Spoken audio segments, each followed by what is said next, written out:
Okay, so up until this point, we've been relying on pre-existing shapes um, or repetitions and little machines in Illustrator. I'm going to show you how to make free-form organic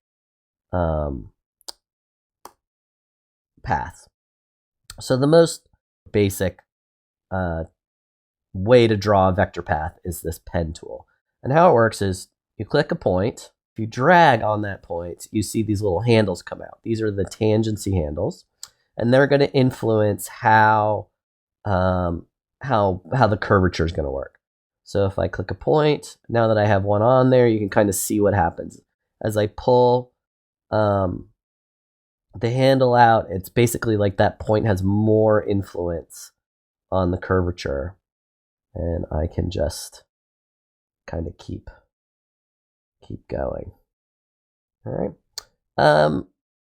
I can also, while I'm drawing, hold Alt, and what that'll do is that'll break that handle, and that will allow me to make sharp points, right?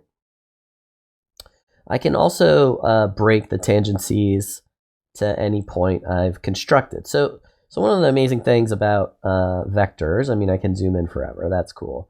But unlike a path that you drew in Photoshop, you can now go back and edit this thing and change it. So for example, if I wanted this to be pointy up here, I could go to the pen tool, hold down Alt. And when you hold down Alt, you'll see this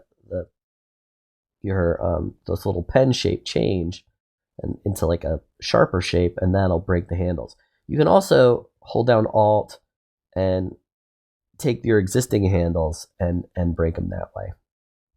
You can add points to an existing path if you want to add detail to something. You can do that.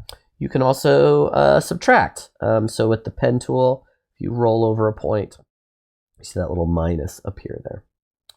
All right, so that's the pen tool. The best way is just to kind of, start drawing and explore with it. It's pretty fun. Okay, then there's, if you want to make more freeform shapes, there's the pencil tool. So the pen and the pencil. And there's other things too, like this paintbrush and blob brush, but I'm going to just stick to the pen and pencil for now. What the pencil does is it kind of records a lot more detail from your gesture. It doesn't, you're not dragging out these tangency handles, you're just drawing a path, and then Illustrator is converting that into a Bezier path. Okay, and then the last one is this blob brush. And so what this does is you can make it bigger or smaller with the bracket key. And I'm hitting B to grab it. And what it does is it kind of makes shapes. So if I hit Y, see it fills in. It doesn't actually draw a path. It draws a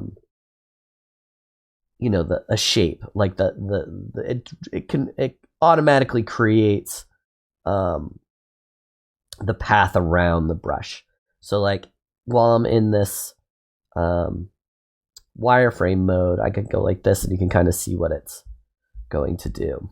Now it's gonna, if you have two shapes, it'll combine them together. If I go like this, I can add geometry.